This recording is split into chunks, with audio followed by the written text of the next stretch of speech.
My name is Rusty Gaston. I am the CEO of Sony Music Publishing Nashville. This is our opportunity to have Hall of Fame conversations with some of the most successful songwriters in Nashville and beyond. This is our chance to say thank you for the people who have created the songs that have impacted our lives and yours, because greatness deserves gratitude.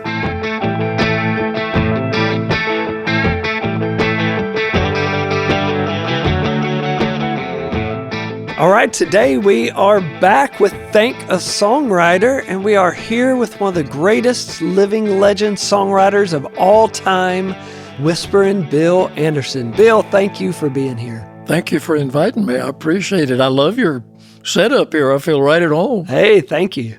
We did all this for you. I mean, look at these great vinyls of yours. Bill, will you tell us, you have had one of the most inspiring songwriting careers in Nashville history and beyond. Will you tell us about your early years of where you got started and how you even began writing songs? You know, I ask myself that question from time to time. How did all this happen? You know, number one, I was born in Columbia, South Carolina. I grew up in the days before television, and I was glued to my daddy's little radio. Well, I call it country music now, but back in those days, it was the hillbillies.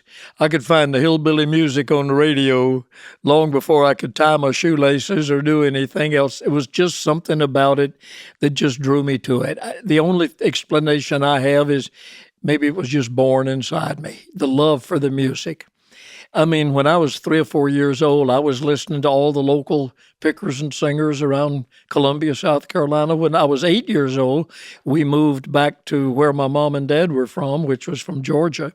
And there were even more musicians and people around Atlanta than there were around Columbia. And I just kept absorbing it all. I found the Grand Ole Opry on the radio probably when I was 7 or 8 years old. I was totally attracted to that. I've always loved to write. When the teacher in school would say, okay, your assignment for tomorrow is to write 2 pages about so-and-so, I would say, can we write 3? I love that. I was the nerd in school that just wanted to write because he loved to write. And outside of country music and writing, my other love was sports, and particularly baseball. I loved baseball. I wanted to be a baseball player when I grew up. Found out I wasn't going to be good enough to do that, so I started writing sports, wrote for the Atlanta Constitution newspaper, wrote for a little weekly newspaper in one of the suburbs of Atlanta. And I knew at an early age, Rusty, that I was going to combine something with writing, sports, country music. I didn't know what it was, but I knew it was going to be some combination of those 3 loves in my life. When I was 19 years old, I wrote a song called City Lights. Right. And that kind of made the decision for me that I was going to try to get into country music. So you kind of soft played your athleticism. You were scouted by the Chicago Cubs. Like, isn't that true? Yeah, there was what they called an old bird dog scout that lived down there in Georgia, and he was just a guy that I guess if he ever found a player, they'd pay him a few bucks, you know. Right. And he encouraged me, he really did. I was a left-handed pitcher, and I pitched kind of like I sang, soft. But there's a lot of magic in that.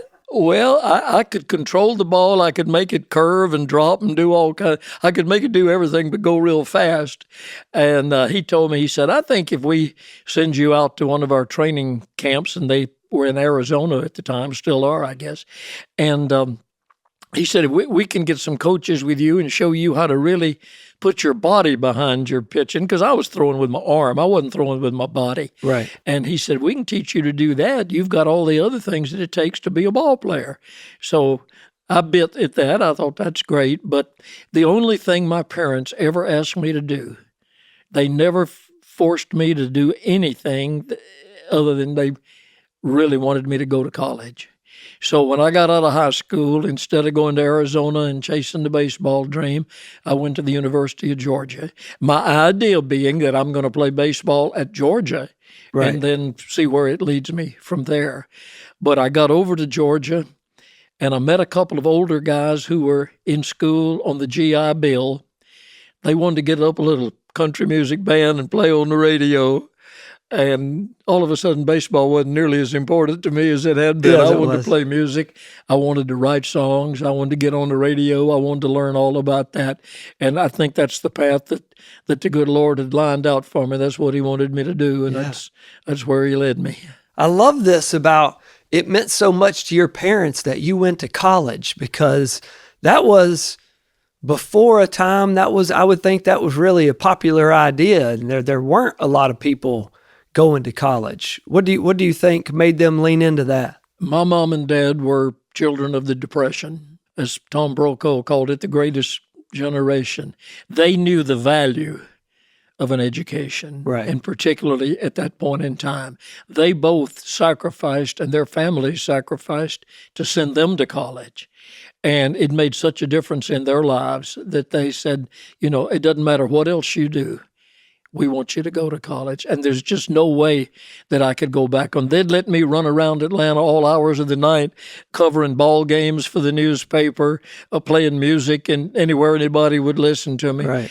But the only thing they said they really wanted me to do was go to college, and I couldn't disappoint them. Yeah, that's right. Now, it was during that college time, is that when you got your first DJ job with the radio station? Yeah. Tell us, how did that come about? A lot of miles on my old 47 Ford, riding up and down the hills and hollers of North Georgia trying to find somebody that would hire me. You go in, you're a kid, okay, and you go in, hey, I want to be on the radio. Right. I'm a DJ. Well, do you have any experience? No. Well, go somewhere and get some experience and come back. Well, where am I going to get some experience if it's a chicken and an egg thing? They wouldn't hire you because you didn't have any experience, and you couldn't get any experience because they wouldn't hire you. Yep. So what are you supposed to do? I finally found a station that took a chance on me. The only thing wrong with the station that hired me for my first job was they didn't want me to play country music. They didn't want country music on their airwaves. There was another station in town that played some country music, and they wanted to kind of differentiate themselves from that station. So as much as I loved country music, that wasn't what I got to play when I first got hired. Right. Now, is it true you then got fired from that station for playing country music? The nicest anybody's ever been fired, okay? Yeah. It was a Saturday night. We were a CBS radio affiliate in Athens, Georgia. This was before the Atlanta Braves even existed. The Braves were still in Milwaukee at this time, but they had a minor league team in Atlanta called the Atlanta Crackers. Okay. And we carried the Atlanta Crackers ball games on our radio station. Well, our instructions were, and it was written right there, sitting right in front of us, that if there were ever to be a rain delay in the ball game, we were to hit the button and put whatever was on the CBS radio network on the air on our station. Right. Saturday night, little Bill Anderson is sitting in the control room. The ball game is postponed because of rain, or delayed because of rain. Right. Go to the CBS network. It said that right there in front of me. I hit the CBS network, and it just so happened they were broadcasting live from Shreveport, Louisiana, the Louisiana Hayride. Oh, that's awesome. Which was second only to the Grand Ole Opry in terms of popularity in country music. Johnny Horton, the Maddox Brothers and Rose, Jim Ed Brown, the Browns, and later Elvis, or really little before that, Elvis had been there. So I hit the Louisiana Hayride and put it on the air, and I'm kicking back in my chair, and I'm thinking, boy, this is great. And the phone rings. The hotline, the one with the red light that flashes. Yeah. And Bill, I think I told you that we are not going to play any country music on our radio station, a man named Mr. Holder. I said, well, Mr. Holder, I just followed instructions. It said to hit the network, and that's what I did, and this is what's on the network. He said, well, I want you to be in my office first thing Monday morning. So that was a long weekend because I knew I was going to lose the job I had tried so hard to find. He called me in on Monday, and honestly, nobody ever got fired any nicer than this. He said, look, I know you love country music. I know that's what you want to play. That's where your heart is, but we're not going to play it on our station. But I've got a friend that's about to put a new station on the air up in a little town called Commerce, which is about 20 miles north of Athens. They're going to play country music on their station. I've already talked to him about you, and he wants you to come up. He's going to audition you this afternoon if you'd like to go up there. Oh, wow. So he fired me, but he opened the door for me to get the job. Yeah. That really changed my life, because when I got to Commerce, number one, I could play all the country music I wanted to, and I was in an environment up there with people and other musicians and players that inspired me and helped me to want to grow in music and songwriting. And it was while I was living in Commerce that I went up on top of the tallest building in town, which was 3 stories high. Yeah. Took my guitar out and wrote down some words that changed my life. You saw those city lights? Ray of city lights. And there weren't any city lights in Commerce. I grew up in a city like that. I understand. I just had a great imagination, a very vivid imagination. I pretended I was looking down at the Strip in Las Vegas where I had never been. I'd only seen pictures of it. And I'm thinking of this guy that's, he's walking these streets. He's lonesome and trying to soothe his heartbreak in the honky-tonks of whatever town it is, city lights. Man, I just love that. When one door was closed, God opened up another one that led you to this next station. You were able to write that song. So you were out with your friends playing some music. How much were you writing songs then before you wrote City Lights? Oh, I'd been writing songs for a long time. I had my bedroom at home when I was still living at home when I was in school. I had my bedroom fixed up almost like a recording studio. I had a little disc recorder. I bet you've never seen a disc recorder. I never have. You record directly from a microphone onto a disc, like an old 78 RPM record or 33 1/3 RPM record. Wow. Actually cut the grooves. This was before tape recorders. Wire recorders were a new thing, but I had a disc recorder. I had a record player. I had pictures of all my heroes on the wall, and I would go in my room at night and make up songs. And I started this when I was, even before I was in high school. I was probably 9 or 10 years old. Oh, wow. I was making up songs. The first song I ever wrote, it's funny that I remember this. I had never been farther west than Carrollton, Georgia, which is right on the border between Georgia and Alabama. Okay. It's as far. I'd never been to Alabama. Yeah. I had not been west farther than Carrollton, Georgia. And the first song I wrote was called Carry Me Back to My Old Texas Home. So my mom 10 years old. I should have known you had the imagination to be a songwriter if you'd never been west of Georgia and you're writing about carry me back to my home in Texas. Well, I remember being at an event, I think it was 2010, 2011, and the first time I heard you tell the story of City Lights, you writing it and it getting recorded, and it's still to this day one of the best songwriting stories out there. Will you tell us that? Well, it is a classic story, and people in our business. Do you mind talking about it? Oh, I don't mind talking about it at all. No, I wrote City Lights, as I said, on top of the little hotel where I lived, 3 stories high in Commerce, Georgia. And I had made some contacts through my radio job with various record companies around the country. The big labels, the RCAs and Decas and Capitals and Columbias, all the big labels, but also the smaller labels. They'd kind of cottoned to me because they knew I was in a small town, and I'd play these little records on these little labels. And there was a label down in San Antonio called TNT Records. Okay. It was a man named Bob Tanner, and TNT stood for Tanner in Texas. And I had gotten to know Mr. Tanner just by playing his records that he would send me and stuff. So I wrote him one day, and I just told him that I had been writing a few songs, and I had cut a few little demo records, tapes there at the radio station. Would he listen to some of the songs that I wrote? And I never will forget what he wrote me back. I'd give anything if I still had the letter. He wrote me back, and he said, "Sure, send me whatever you've written. You never know where the next hit is coming from." Wow. Yeah. And a few months after that, I sent him a song called City Lights. Oh, that's so good. I recorded City Lights first for his record label, for TNT Records. Okay. In those days, there was a magazine, newspaper, periodical in Nashville called the Country Music Reporter. It later became the Music Reporter, but in those days it was the Country Music Reporter. And so they reviewed records. They would, whoever had a new record out, they would review it. It was a man named Charlie Lamb, who was very well known within our business. So I decided to send a copy of my TNT record to Charlie Lamb and see if he would review it in the Music Reporter, which he did. But he took it one step farther. He heard the song City Lights, which actually, City Lights was the B-side of my record. There was the song on the other side called I've Got No Song to Sing, and it was a little rockabilly kind of a song. Yeah. 1958, what are they playing on the radio? Rockabilly. They're not playing three-chord hurting country songs. Yeah. But Charlie Lamb turned that record over, and he listened to City Lights when he got a copy of it. He took it to Chet Atkins. Chet Atkins at that time was producing everybody on RCA Records, creating what became known and is known today as the Nashville Sound.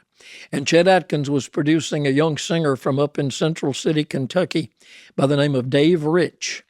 And when he heard City Lights, he told Charlie Lamb, he said, "You're right, this is a great song." And he recorded it, cut a record on it with Dave Rich. Dave was a stylist. He was an incredible stylist, and he's kind of a cult figure today. But in those days, he was a struggling country singer trying to get a song played on the radio. And City Lights got played on a few stations after Dave cut it. One day, one of the country stations in Nashville played it while Ray Price was in his car with Ernest Tubb riding to the golf course. And wow. Ernest Tubb says to Ray Price, "Son, you need to record that song."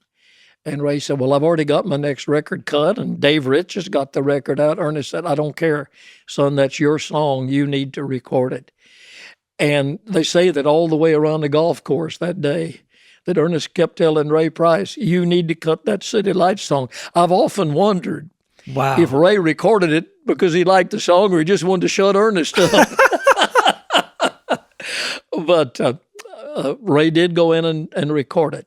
Well, he had a guy playing in his band, Ray did at that time, by the name of Roger Miller. Yeah. And I had met Roger Miller 2 or 3 years before in Atlanta when he was in the Army, stationed there, and I was working as a disc jockey. And every time they'd bring a country music show to Atlanta, Roger and I were the local kids that hung out backstage bugging everybody, wanting them to listen to our songs or just playing our songs for each other or whatever, And Roger and I became really fast friends, and we kind of made a pact with each other, like young kids will do. Yeah. Well, we both want to go to Nashville. We both got the same dreams. We want to write songs. We want to make records. We want to tour. We want to do all of these things. Whichever one of us gets there first is going to help the other one, right? Yeah. Yes, okay. So Roger got out of the Army, and he got here before I finished school, and I was still in Georgia, and Roger came up here, and he got the job with Ray Price, and he kept his word and did open a lot of doors for me. So the morning after Ray Price records City Lights, Roger calls me at the radio station in Commerce, and he said, "Hey, Anderson, Price cut City Lights last night." Oh, no, man. Well, I was already on top of the world because Dave Rich had cut it. I had a song on RCA. Yeah. I didn't realize how much bigger Ray Price was than Dave Rich at that time. I said, "Oh, my goodness, that's wonderful." Well, Roger called me about 10 o'clock in the morning. About 11 o'clock, Buddy Killen from Tree Publishing Company called me. And he said, "Just wanted to tell you, Bill, that Ray Price cut City Lights last night." And I pretended like I didn't know. "Oh, man, that's great." He said, "If you write any more songs, please bring them to me at Tree Publishing. We'd love to hear your songs." A little bit after that, about noon, Bob Tanner called me from San Antonio. "Hey, guess what I just heard? Ray Price recorded City Lights last night." "Oh, man, this is great." And, of course, he's all excited. I had been wanting Mr. Tanner to sign me to a contract. Right. There was just something about a contract that was magical, and he kept putting it off. Well, when Ray Price cut City Lights, he said, "I'll be up town shortly to bring you a contract." Which that never materialized. But anyway, so I'd gotten 3 phone calls this morning after Price cut City Lights.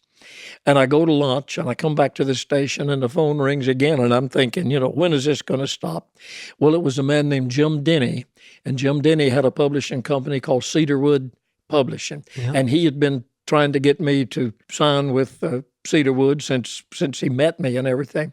So I'd already heard from Roger and Buddy Killen and Bob Tanner that Ray Price had recorded City Lights, and Jim Denny comes on and he says, Bill, I got a great deal for you. He said, if you'll sign to write all of your songs for the next 5 years exclusively for Cedarwood, I think I can talk Ray Price into recording City Lights.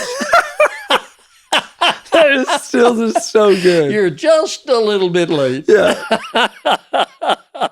That is so funny. Well, it's funny for those of us that are in the business and the way everything turned out and worked out. Understand how the it way works it was sometimes. supposed to, but that was kind of my introduction to Nashville. Yeah, but at that time, you were still living in Georgia. Yeah. What was the catalyst that then made you move to Nashville? Well, I didn't move right away. Right. Because here again, I had to finish school. This was in the late part of my junior year, I guess, in college. And like I said, I'd promised my folks I was going to graduate. So I stayed there. I still had my job at the radio station, but I was making weekend trips to Nashville. Roger was introducing me to people. Like I said, he introduced me to Buddy Killen. And Buddy found out that that not only did I want to write songs, but I'd like to make some records. And Buddy introduced me to Owen Bradley, who had just taken over at Decca Records as the A&R man here with the country music scene, Owen came to Buddy's office and listened to me, just me and a guitar. You sang for him live right there in the office? Yeah. Can you imagine somebody like Owen Bradley making house calls? He came to me. I didn't go to him.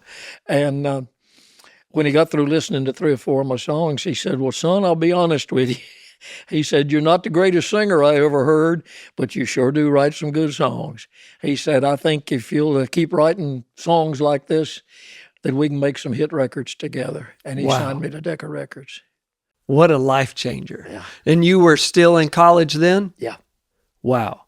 Yeah, and still working at the radio station. I made my first record for Decca in the fall of 1958. Came to Nashville and was on the Grand Ole Opry the first time in January of 59.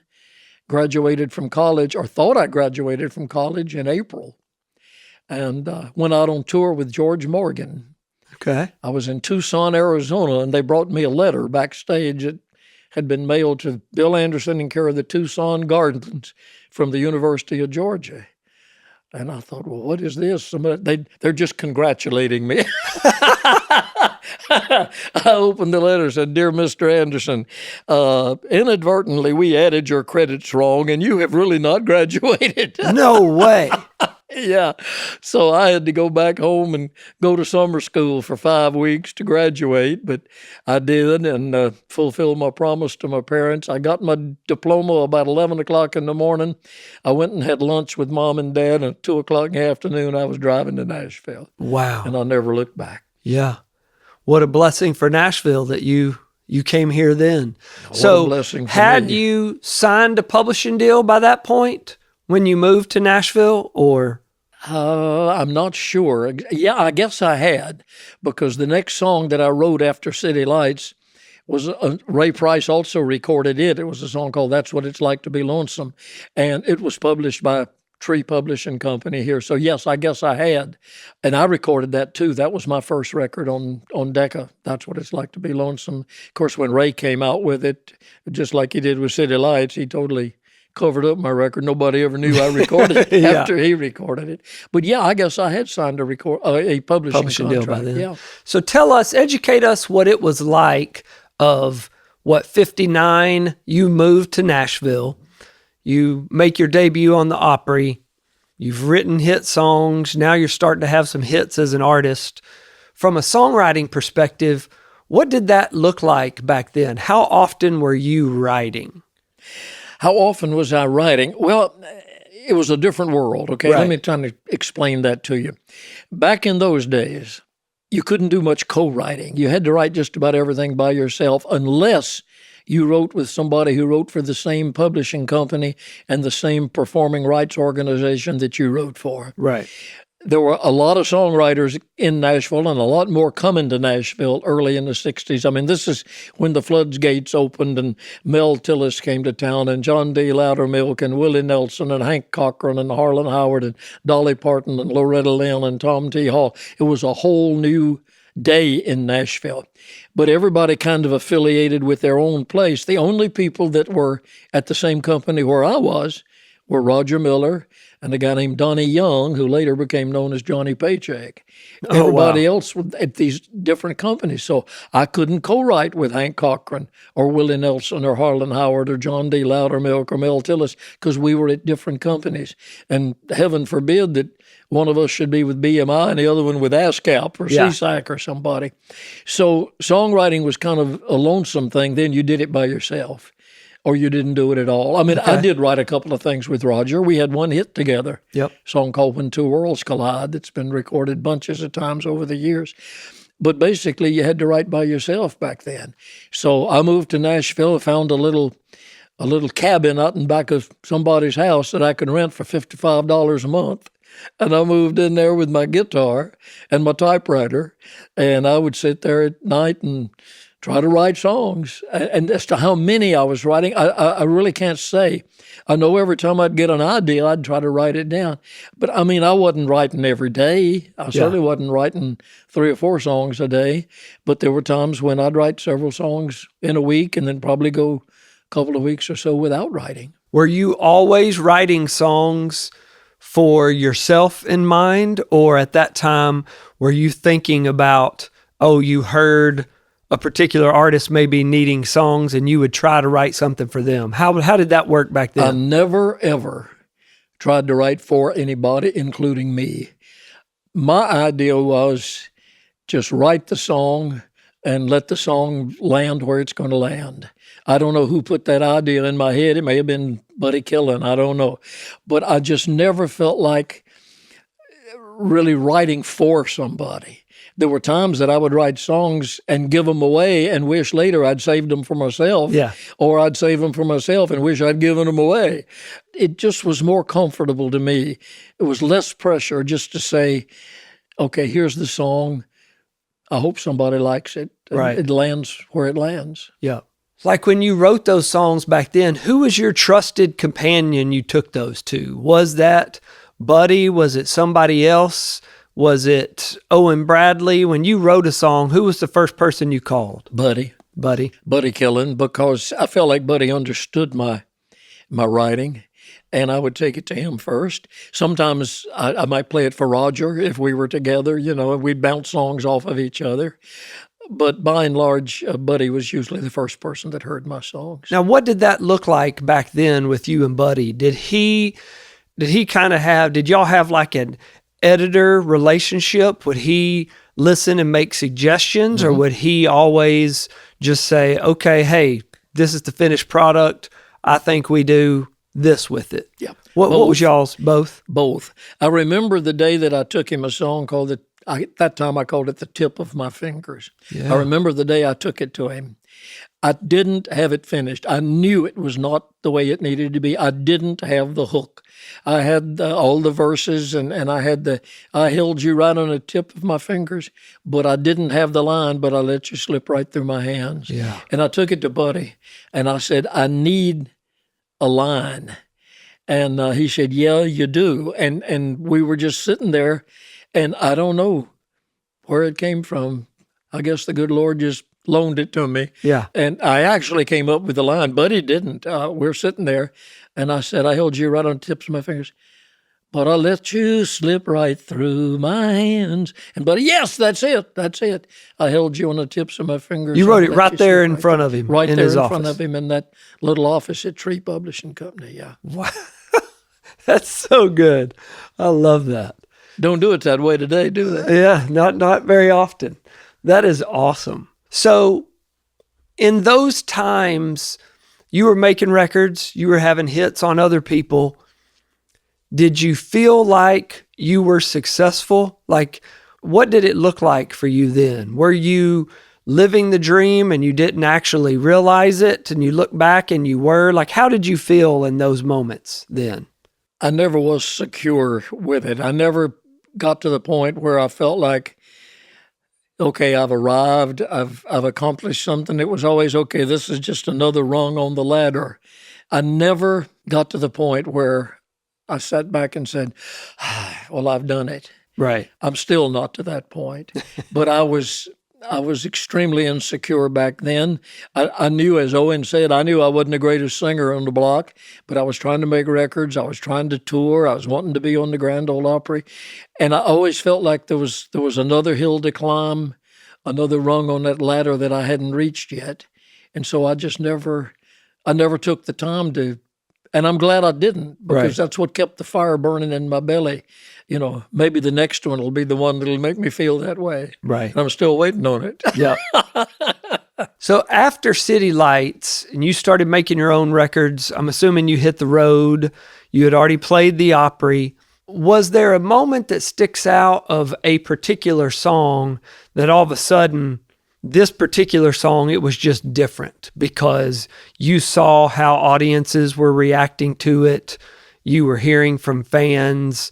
Was there one of those early songs that stands out that was kind of a moment that lets you know, oh my gosh, there's something different about this? Well, there were a couple of them, actually. I recorded a song called Po Folks in 1961, and I instantly knew that song was connecting with people. I would go out and sing it on the Opry, and it would get an ovation, a response like I had never gotten before.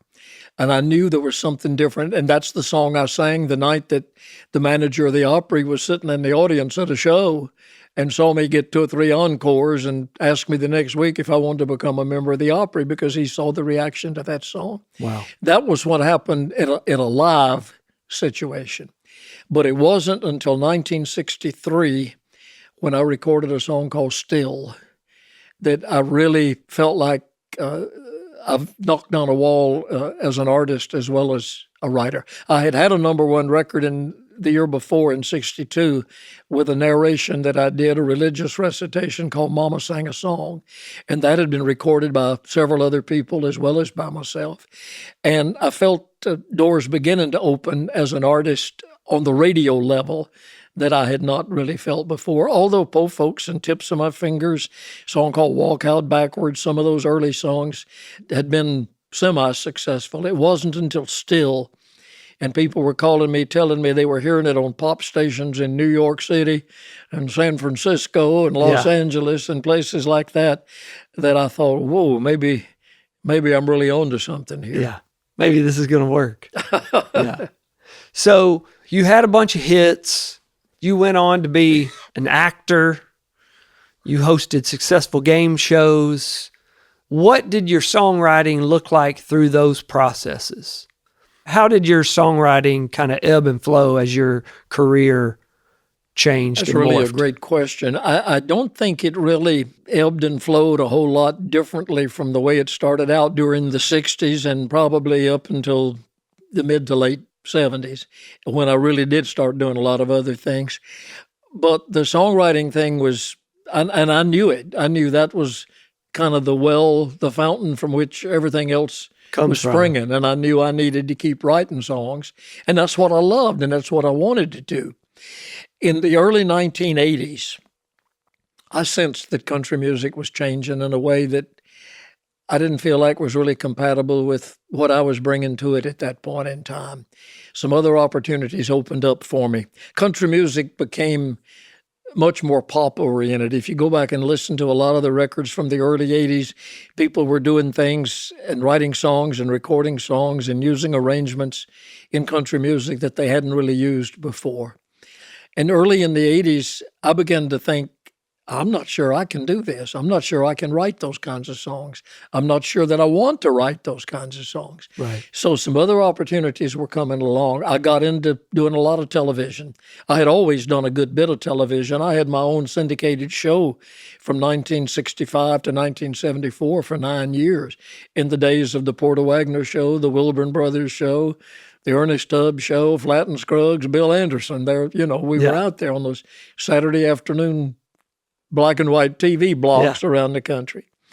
But I got kind of serious about television. I got with a manager in New York who had a lot of connections in California with people in the game show business. I never thought about being on game shows. I wasn't even particularly a fan of game shows. And next thing I knew, he was getting me on game shows. I was popping up on Match Game and Password and Tattletales and Hollywood Squares, all these different game shows. And that led to me hosting my own game show on ABC Network in 1978. And then when that kind of went by the wayside, they wrote me a part into a soap opera called One Life to Live. And I didn't know anything about soap operas either. My whole life had been a soap opera. Yeah. But I didn't know anything about them. And I went to New York a lot, and the soap opera people came here. And for 3 years, I was kind of a character kind of weaving in and out of the story of the One Life to Live show, all the while country music was kind of changing and going in a different direction. And then in 1983, they started a thing here in Nashville called the Nashville Network on cable. Right. And they offered me a chance to do a country music-oriented game show because I had some game show experience. And I hosted a show called Fandango on the Nashville Network for 6 years. Yeah. I learned a lot from that. That took me through the 80s. That's mainly what I was doing. I was touring. I was still making records. Had done some some kind of off-the-wall things like country disco and a few things, but I was having a good time. And songwriting kind of took a back seat during the 80s for me. Right. And then in the early 90s, a song I was talking about earlier called The Tips of My Fingers Was re-recorded. came back around. It had already been a hit 4 times. It was a hit for me. It was a hit for Roy Clark. It was a hit for Eddie Arnold. It was a hit for Gene Shepard. And then this new young whippersnapper from Kentucky named Steve Wariner recorded it in 1992, and it went to number 1. Yeah. And it totally changed my life at that point. Number 1, I said, wait a minute. I've been thinking all through the 80s that I didn't have anything to contribute anymore. Maybe I'd written all of my songs that anybody wanted to hear. And here's a song I wrote 30 years ago, and it's number 1 in the country. I can still write those kinds of songs. Yeah. And that lit the fire in me, but I also realized that even though I wrote Tips of My Fingers by myself, the whole business had changed and co-writing had become a big thing. All those walls had been torn down. Willie and Waylon, and I credit them with that, and I told them so to their face. Thank you, guys, because they recorded that Outlaws album, and they said, here's the music, y'all figure out what to do with it. And all those walls where you couldn't write for a different publisher, you couldn't write for a different PRO, all those walls came tumbling down. So then when I decided it was time for me to get back and write some more and get into co-writing, I could write with people that before I never could write with. Right. And the first guy I reached out to was a guy that was doing pretty good in those days named Vince Gill. And Vince and I co-wrote 2 songs together. He ended up recording both of them. One of them was a number 1 hit called Which Bridge to Cross, Which Bridge to Burn. And that gave me the confidence to, hey, maybe I can co-write. I used to think I couldn't co-write. I said, you can't make an appointment and go in and sit down and write a song. You know, you got to write from inspiration. You got to get miserable. You got to drink good whiskey and chase bad women, you know, to write country songs. And then I learned this co-writing thing was pretty cool. And when I had the success with Vince, then some of the other writers and artists in town started calling me. Hey, let's write. And I made a whole world of new friends, new connections, started co-writing, and it opened up a whole new career for me that I'm still enjoying. And I would think having that resurgence of a hit to 1992, the song that was 30 years old, well, all of a sudden, BMI is paying a whole lot more money in 1992 than it was in 1960. Tom T had the greatest line of all. He wrote that song called Little Bitty that Alan Jackson recorded, and he had recorded it earlier. It was one of those 30-year-old songs. And Tom T got his first royalty check. He said, back when I wrote that song, I made enough money to buy a car. He said, this time around, I made enough to buy the whole dealership. I love it. Well, So, yeah, I did notice quite a difference. yeah. And now here we are in 2025. You are still getting old songs recorded. You're still getting brand new songs recorded, and songs today are getting paid more than ever before. Where? In Who's getting paid more? where is that? You got to have a big hit, though, today to get that kind of money. I mean, just the little pittance that you get from streaming. I mean, you can have, 8 million streams and make $10 and a quarter. Yep. But if you write that big hit, I'm taking your word for it. Yep. No, it is. Yeah. Well, that's why we're going to have us even another one. And so you can experience it and see it firsthand. See some of those. Well, see if you can get me a writing appointment with Ashley Gorley or something. Okay, we'll work on that. We will work on that. So tell us, 92, Steve Wariner has this huge hit. You and Vince Gill start co-writing. Besides the co-writing aspect of Music Row becoming commonplace then, how else was songwriting different than in the 90s of when you started? Was pitching songs different, demoing songs, the process different? Did you feel like you had to kind of relearn the industry to start writing again in the 90s? A little bit, yeah. I really did. Some of it, the basics of, write a good song, get it recorded, be successful, that didn't change. That was the same thing, but the path began to weave in some different directions. Number one, there was a lot more competition out there. I mean, I named the writers that came here in the 60s, and with a few exceptions, I named most of the people that were writing songs back then. There were maybe 15 or 20 of us in the whole town. And then all of a sudden, here's hundreds of them coming to town. Writing by appointment, that was a whole new thing for me. I told myself, I can't go in a room and make an appointment and sit down and write a song. I've got to be inspired. I've got to have that inspiration. Well, I learned that, yes, inspiration is great and it's wonderful, but you can also do it a different way. You can go in and write with somebody if you can get on the same wavelength with somebody and you're coming from the same place they are, and yet you're coming from different places.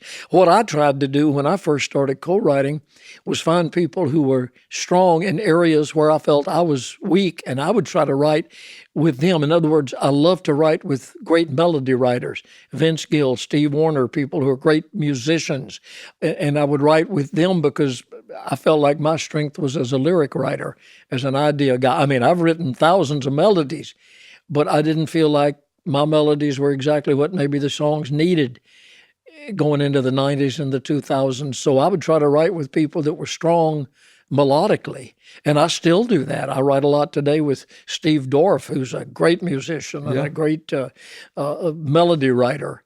I'll write a lyric, and I'll take it to Steve, and I say, I just can't find the melody that goes with this, and we'll work together on it. So that was a big change. And then the process, the demos and the pitching songs. I mean, in the 60s, I'd set up at Tree Publishing. Farron Young would walk in the door and say, what have you written lately? Or Red Savine would come in, or Webb Pierce, whoever. They would come to you. They wanted to hear your songs. And then all of a sudden, this thing became such a big business that you were having to make appointments to go not necessarily see the artist, but maybe see their representative, somebody that worked for the label or somebody that worked in screening songs. And all of a sudden, it wasn't Bill sitting down singing a song to Farron or singing a song to Porter Wagoner or Little Jimmy Dickens. It was going through all these different layers that you had to go through. Right. I remember Porter Wagoner recorded 3 songs of mine that were big hits. And every one of them, I just sat down and sang them to him with a guitar.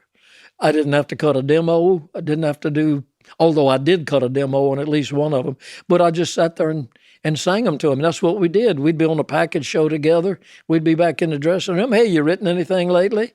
Yeah, here's one called The Cold Hard Facts of Life. And next thing I knew, he'd record it, and that doesn't happen today. Yeah. Wish it did. Man, that is so great. What a great way, not just for you to make relationships with other artists, but for you to pitch your own songs out there. That's awesome. Pitched a song to Little Jimmy Dickens one time.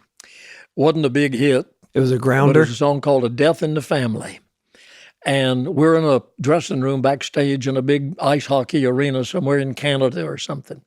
And I'm singing him this song, and it's kind of a personal song to me. I was going through a divorce at the time, and the song was about a divorce, which I referred to as a death in the family. And I used my ex-wife's name in the song. I used the name Betty in the song, and I sang it to Jimmy Dickens. And he said, I love it. I'm going to record it. I said, okay, now promise me, whatever you do, don't use the name Betty. I said, say Helen or Sophie or Lucretia, whatever you want, but don't say Betty. I promise I will not say Betty. Of course, the record comes out. I'm tired, I've noticed Betty's not here with me. No. So doing that had two sides to it. It was a good thing. Yeah, you build those relationships and you sing those songs one-on-one to the artist, but you didn't have the control over it that you probably would have today. Wow, that is funny. How did you adjust to the co-writing? Like you said, you definitely figured out that when you do get in a groove with somebody in the room, you really could do that. Did you like that process? Like, did it ever feel like work to you? It felt a lot less like work than it did writing by myself, because in a co-write situation, and here's a plus and a minus, I'll tell you about co-writing. The plus is you've got somebody else there to bounce it off of. You say a line, well, I think we can do better, or they say, oh, I love that, and you give a lot of give and take if you're in a room with the right person. That's a real plus, to be able to have somebody that you can bounce it off of. The danger in that is using a co-writer as a crutch. Yeah. And that's why to this day I still will go back and try to write a song every once in a while by myself, because I don't want to get to the point where I'm using my co-writer as a crutch. I'm saying, okay, I can't come up with that next line. You come up with it. No, that's wrong. Make yourself come up with it. If it's good enough, that's fine. If your co-writer comes up with it, that's fine. But don't use your co-writer as a leaning post, because that'll take away from your own creativity. Yeah, that's great advice.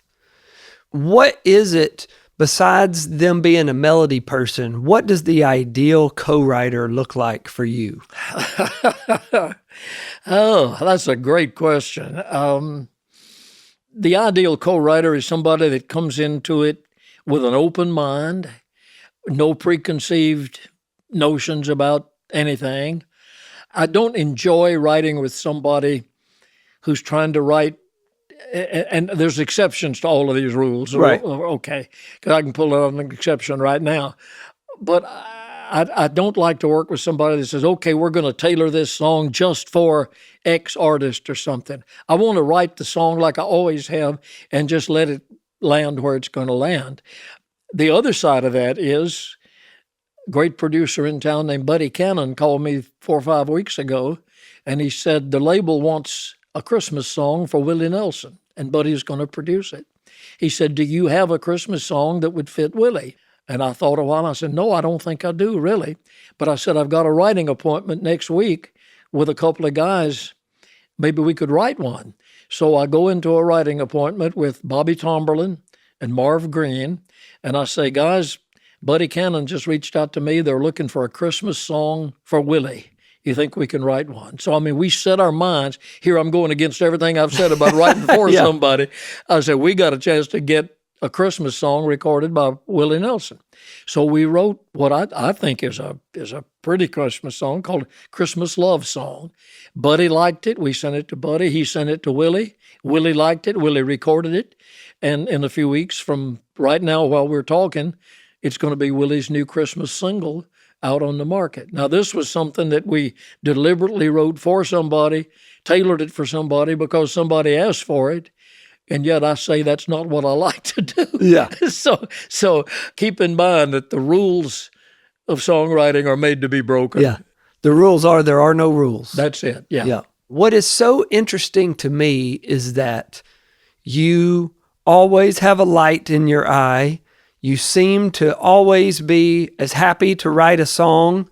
I would assume today, as you were 50 years ago, what keeps you excited about that? I still love it. Yeah. I guess it comes down to the fact that I still love it. Yeah. The fire in my belly hadn't gone out. Yeah. I'm still looking for that song that is going to make me say, wow, I finally made it in this business. I'm still looking for that. I got a song recorded by Barbra Streisand recently, Barbra Streisand and Tim McGraw, that I co-wrote with Steve Dorff. And I'm so proud of that. Yeah. And that I was as excited about Barbra Streisand and Tim McGraw in 2025 as I was about Ray Price in 1958. Amen. It's that same feeling. It's that, hey, I helped to create something that somebody else liked enough that they were willing to stake part of their career Yeah. on it. Yep. That's still there's no feeling like that. Yeah. I don't know where you'd go to find a feeling like that except in the music Right business here. and right here with a guitar in your hand and a dream in your heart, I guess. Yep. Tell me about, you are a Grand Ole Opry member. You're a member of the Country Music Hall of Fame. You're a member of the Nashville Songwriters Hall of Fame. You're a member of the Songwriters Hall of Fame in New York City. What do those things mean to you as a songwriter? Their validation, I guess. Like, okay, maybe I wasn't totally wasting my time. Maybe I did contribute something somewhere along the way. It's almost surreal to me to sit here and listen to you say that. You know, I'm still Bill Anderson on the radio station in Commerce, Georgia, playing records every afternoon from 1:30 to 5:30 or whatever it was. And all of these things that have happened are just almost beyond belief. I didn't write songs to get into the Songwriters Hall of Fame. Right. I wrote songs because I had something I wanted to say and because the Lord gave me, I guess, the ability to do it and the friends to do it with and the years to do it. Blessed me with good health and these kinds of things. Being in the Country Music Hall of Fame is the Pinnacle. top rung on the ladder. Yeah. It's at Yankee Stadium to a ball player, That's right. Hollywood to an actor. You know, it's. I was at the very first Hall of Fame presentation. It was at the Hillwood Country Club in the 1960, I think, early In West 1960. Nashville? At the Hillwood Country Club Yes, that's still there? Yeah. Uh-huh. Wow. That's where the first Hall of Fame thing was. I was there the night they inducted Hank Williams, Fred Rose, and Jimmy Rogers. Wow. That was the first induction. And I stood in the back of that room and saw that, and I'm thinking, boy, isn't it great that they've got a Country Music Hall of Fame? They got a baseball Hall of Fame. Now they got a Country Music Hall of Fame. Yeah. And how exciting that was. We didn't have a building or anything at that time. Right. Just I knew we were someday going to have one, never dreaming we'd have what we've got down here now. Yeah. But going back and seeing all that and having been a part of that back then, being a part of it today, I was a presenter on the CMA Awards last year before, whatever it was. Yep. And to cover all that span in between, I've been so blessed to see it from so many different sides and angles. Yeah. I tell people I got here at the end of the hillbilly era. I saw the time when the hillbillies and their bands crowded in a station wagon or a big Cadillac and strapped the bass fiddle to the top of the car and took off riding down a 2-lane road to go somewhere and play a show Yep. in a schoolhouse or in a tent somewhere in a field. And I've seen it at Madison Square Garden. I've seen it in Hollywood at the Hollywood Bowl. I've seen it at Royal Albert Hall in London.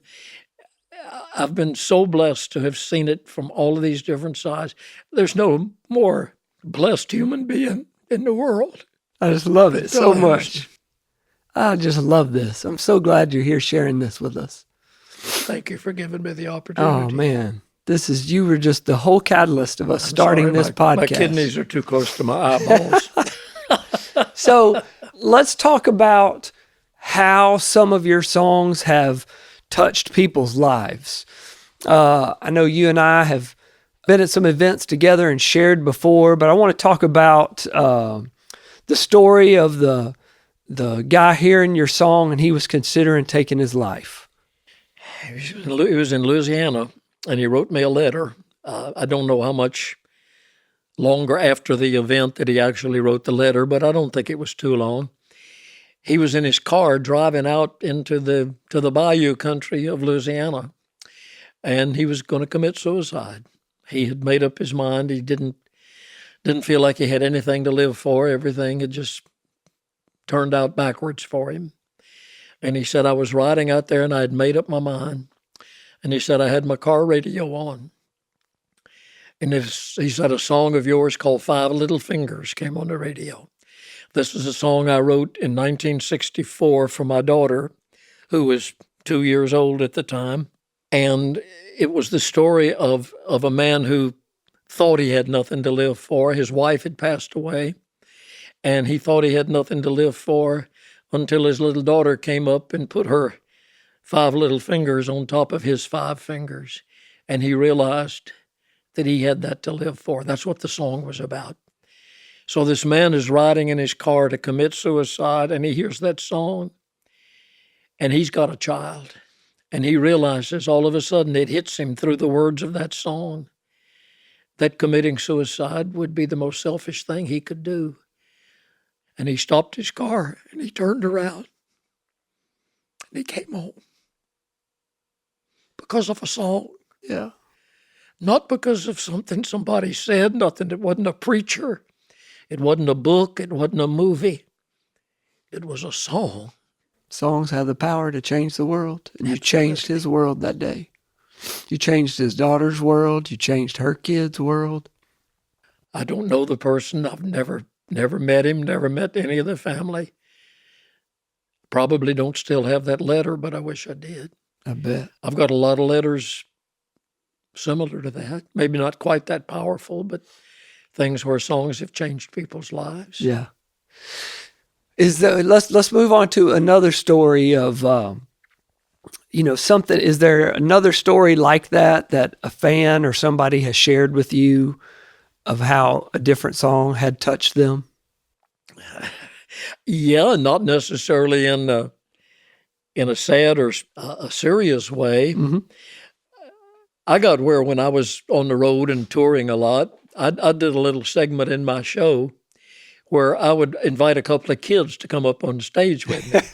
And somewhere between maybe, I would say like maybe between 7 and 10 years old, and that old enough to be able to do Talk. what I was going to ask them to do, but not so old that they'd be jaded by it, you Right. know. And I used to sing the song The Unicorn, which is a Shel Silverstein song that was a big hit for the Irish Rovers. And I cut a country version of it.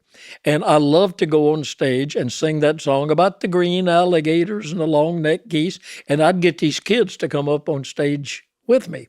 And I would teach them the song, and I'd get them to sing green alligators and long-necked geese. And I had some wonderful experiences with that. The little boy that said long-necked geese. I mean, I got a lot of stories about it. And then when the song was over, I'd go through this big, long thing, and I'd get to one of my band members and borrow $2 from him or whatever and give each kid a $1 bill. And when I gave him that $1 bill, I would say, now you keep this. This is the $1. It's the first $1 you ever made singing. You keep this $1 and you'll never be broke. Yeah. I have gotten letters down through the years. I'd say a half dozen at least, from people that have written me and told me, well, I was 7 years old and I came up on stage with you. I'm 45 now, got my own kids, got this and everything. And I've still got that $1 that you gave me. And you don't know the times in my life when I have felt like I was down to my last $1. And I could hear you saying to me, don't ever spend this $1. Keep it, and you'll never be broke. And you don't know the times that $1 has inspired me, knowing that I wasn't broke because you gave me that $1. All from you just trying to have fun on stage and changing their lives. God, that's amazing. Let's talk about, we move towards the 2000s, and you and John Randall writing one day. Tell us about Whiskey Lullaby. I laugh because it's just another one of those unbelievable, it was just meant to be stories, I guess. Now, am I right? Y'all wrote that right over here in the fire hall? Right across the parking lot from where we're sitting right this very In the minute. small little room used to be right across from the bathrooms. Didn't even have a window in it. Yeah. Probably a good thing, because we might have sat there and stared out the window, but there wasn't a window to stare It was about at. the size of a walk-in closet. Just about. Yeah. A very intimate room to write a very intimate song. The funny thing about it, not funny, but the odd thing about it is about a week before that, I was over here in the building, and I was out there in the parking lot, and John Randall came walking across the parking lot. Hey, Bill, how you doing? Hey, John, how you doing? Hey, man, I'm sure looking forward to getting together and writing next week. Oh, yeah, man, I am too. I said, well, we need to get us a good idea and try to write us a good song. And John said, well, I think maybe we can come up with an idea. He said, he looked at his watch. He said, it's just about 2:00. He said, already today, I have lost my recording deal. I've lost my songwriting deal. I've lost a publishing deal, and my wife has filed for divorce. He said, we ought to be able to write a good song based on all of that. And that was the mood that we went in. And John left that day, and he told me later that he went to a friend's house and crashed for a week or better, and just really did things he had no business doing. He drank a lot, and, just a very low time in his life. By the time that he came back to write the song, he was straight. And we go into the room, and he's telling me about all he's been through and all of this kind of stuff. And then we're batting ideas back and forth. And he said, what would you like to write? What kind of song? I said, well, I've got an idea to write a song called Midnight Cigarette. I said, the idea being that a relationship kind of burned out slow. It didn't just automatically end. It was just something that just burned out like a cigarette would, sitting in an ashtray in the middle of the night. And he said, oh, I love that. I love it. He said, but let me tell you something that I heard last week. And he picks up his guitar, and he's telling me about the story of crashing at his friend's house. And he said, I was sobering up. I was coming out of it. And he said, I felt like I owed my friend, whose house I had been at all this time, that I owed him an apology for the way I had acted. And he said, I went to him and I said, man, I am really sorry for the way that I've acted, the way that I've done. He said, I know I've not been pleasant to be around, and I'm sorry for everything. And the guy said to me, John, don't worry about it. I've put the bottle to my head and pulled the trigger a few times. Oh, my Lord. I forgot all about Midnight Cigarette. Although I didn't really, because the opening line of Whiskey Lullaby is she put him out like the burning end of a midnight cigarette. But the idea of the line was so strong, we had to write that. Yeah, amen. There's no way we could not write that. Yeah. And John has these bluegrass sensibilities. He comes from a little bit of a bluegrass background, although he's from Texas. John is one writer in this town. And you asked me earlier what I look for in a co-writer. John Randall is not afraid to, as we call it, go dark when he writes. Right. And he's told me, he said, one of the things I like about writing with you is you're not afraid to go dark with me. I'm not afraid to write a sad song. I'm not afraid to write a double suicide drinking song like Whiskey Lullaby. And he was not afraid to write it either. He had those sensibilities, and he knew that minor chord structure, that melodic structure. I stayed out of his way writing that melody because I knew that he knew right where he was going and where it ought to go. And that was a case where I tried to help with the lyric, and I did, but it stayed totally out of his way melodically. And it was just one of those songs that came together magically. But John didn't think anything was going to ever happen to it. He had no faith in it whatsoever. I said, we need to record a demo. He said, nah, nobody's. Because on the surface, it's not what you would think is really commercial. Yeah. Yeah. They're not running up and down Music Row looking for these kinds of songs. So it laid there for a while, and we didn't do anything with it. And then one day, I'm showing it to a friend of mine, and he says, you got a demo on this? And I said, no. He said, man, you need to cut one. So that was the catalyst. And I called John. I said, we got to do a demo on this song. Well, he didn't have any time, and I didn't have a whole lot of time. We finally found a time, 9:00 at night, in a little studio in a converted fire station across the parking lot out here. And John came in, and Rex Schnelly, who was an engineer over there and a great guitar player, was there to engineer and play guitar. Rex really got into it as John started singing and playing it, and John got into it, and John said, I believe we need a mandolin on here. So he called a guy he knew that played the mandolin. By then it's 10 o'clock at night. This guy comes in, we start putting out, well, now we need a dobro, now we need a fiddle. About 1 o'clock in the morning, here comes fiddle players walking. We finished that demo sometime in the wee hours of the morning because John finally, as we went along, he realized, hey, this is pretty good. And everybody was telling him it was good. Yeah. And so he got on board and just cut a marvelous demo. The secret being that the song was not written as a duet. It was written just for one person to sing. And then when it got to Brad Paisley, who was the second person to put it on hold after the Dixie Chicks had put it on hold. Oh, wow. Brad called me one afternoon and he said, what would you think if we recorded Whiskey Lullaby as a duet with a girl? Let the girl sing the second verse. And I said, I never thought of that. Who do you have in mind? Who do you think would do it? He said, I don't think there's but two people that could do it. He said, Alison Krauss and Dolly Parton. I said, well, I love them both. Yeah. He said, well, I'm going to get one of them to do it. And he reached out to Alison, and they were able to work through all the legalities. She was on one label, he was on another. But I'll always believe that the song was magic. Brad and Allison's record was magic. But the most magic thing to me about Whiskey Lullaby was the video. Rick Schroeder came in from California, Little Ricky Schroeder, produced and starred in the video. People did not understand Whiskey Lullaby in the beginning. They were asking me, what do you mean he put the bottle to his head and pulled the trigger? What did he do? Did he kill him, shoot himself? What? No, he drank himself to death. Well, that video explained all of that. And people said, oh, that's what it means. And that's when the song, the video, the magic of all of it came together. And it took all of that. It wasn't even a priority single. Brad had already had 4 singles from that album. Yeah. They weren't going to release another one. And then they brought out Whiskey Lullaby. It became a career song for him. Took him to another level. And it was the song of the year in 2005, and we wrote it in 2000. 5 years went by. So the moral of that story is don't give up. That's right. Don't give up, because 30 years later, Steve Wonder might show up. Yeah. Yeah. George Strait won a Grammy for your song, Give It Away. Will you tell us about the journey of that song?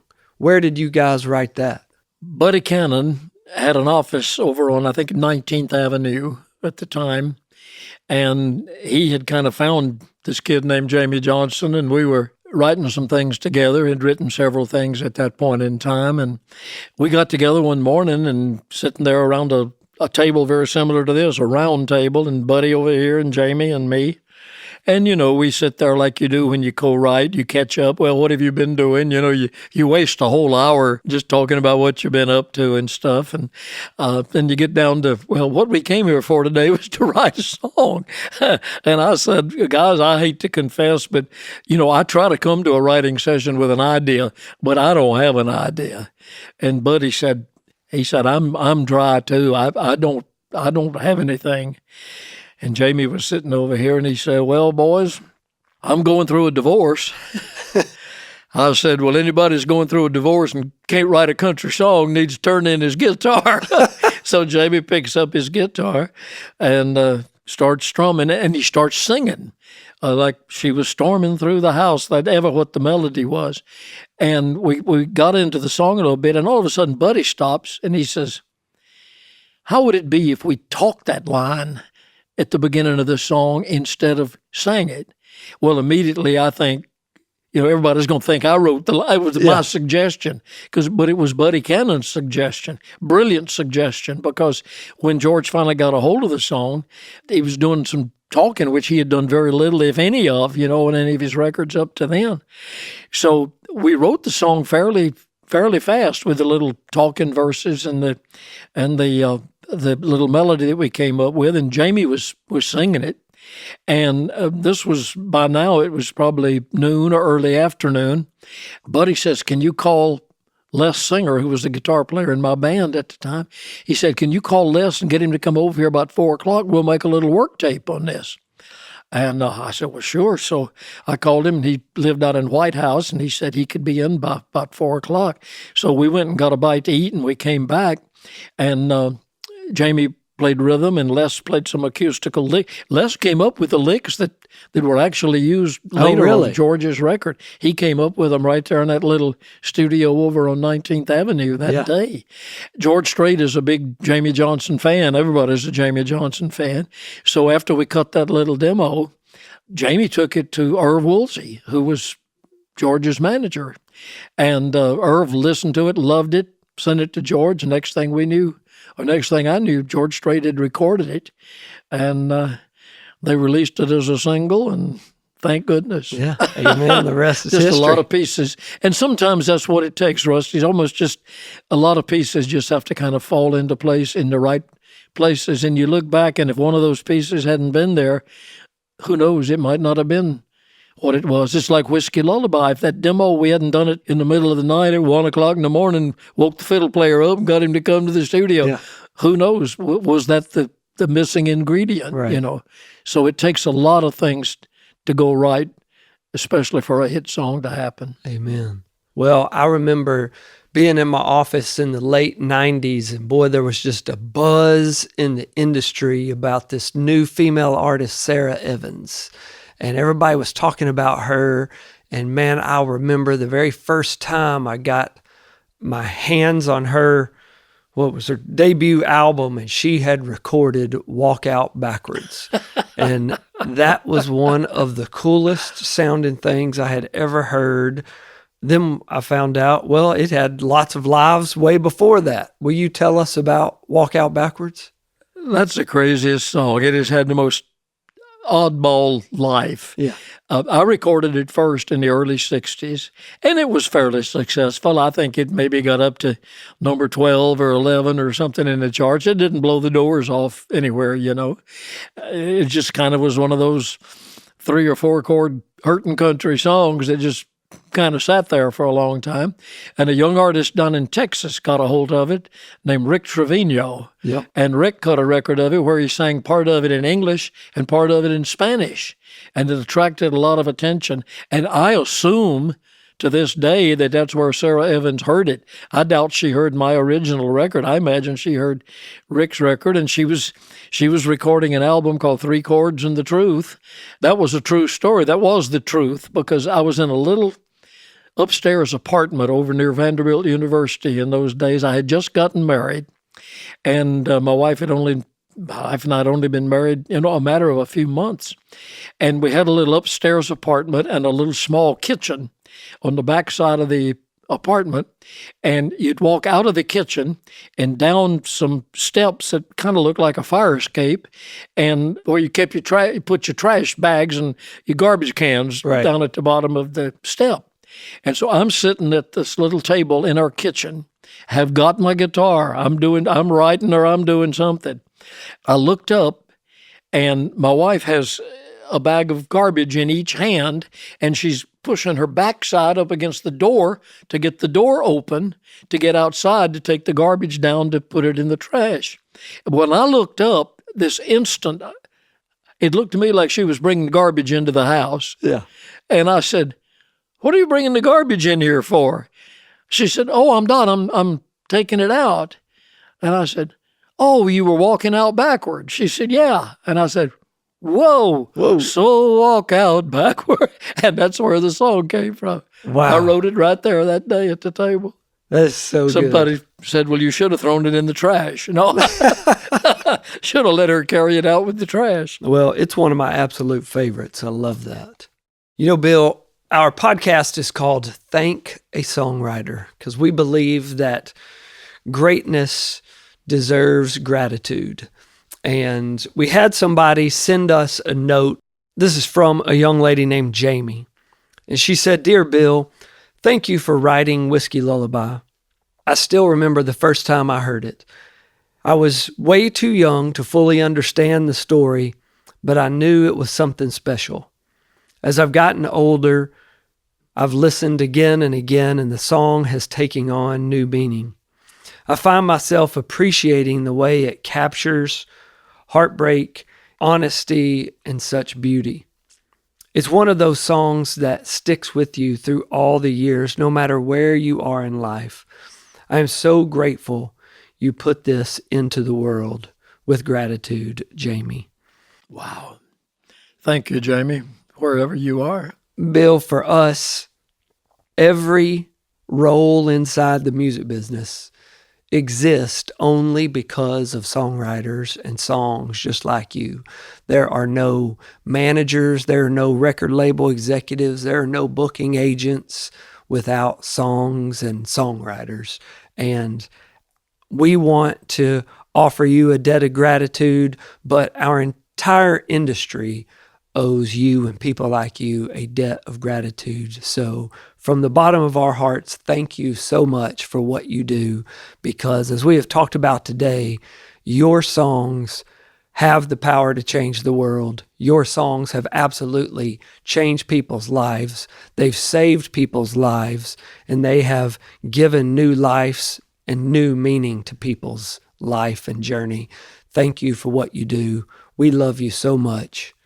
On a personal note, I want to tell you, when it became reality that my career was going to take a change and I was going to come to Sony, I had been reached out to by a mutual friend of ours, and she had set up a lunch with you and I and her, and you were the first songwriter that I sat down with from Sony. And from day one, you made me feel like family, and I fell in love with you then, and it is such a joy and an honor to get to wave your flag and work alongside you. And I am personally so grateful for you, and I hold you in the highest regard. So thank you from the bottom of my heart.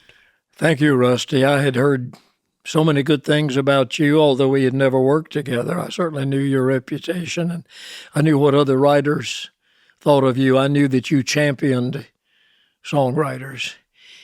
And you really can't be in this business doing what you do if songs aren't special to you. It's not like we're over here making widgets or manufacturing some product that you go out and sell. We're dealing with emotions. We're dealing with feelings. We're dealing with lives.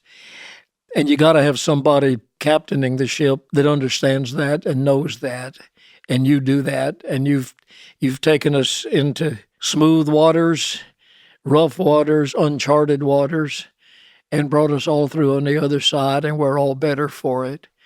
And I thank you. I thank you for your friendship, and I thank you for the professional relationship that we have, and the fact that you're still championing songwriters and doing it this way with this podcast.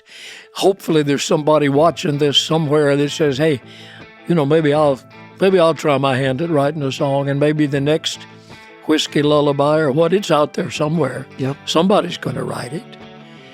I got a 17-year-old granddaughter that I think wants to follow in these footsteps. So maybe you'll have the opportunity someday to work with her. Lord, I hope so. I couldn't be happier if you do. That would be an honor for me all around. Bill, thank you for being here. And this is going to wrap us up for Thank a Songwriter. Thank you. And thank you for listening to Thank a Songwriter, where we honor the songwriters who have written songs that have impacted our lives. Be sure to follow us at Sony Music Pub in Nashville. Send us your thank you notes, and the next time you listen to a song that impacts your life, be sure to thank a songwriter.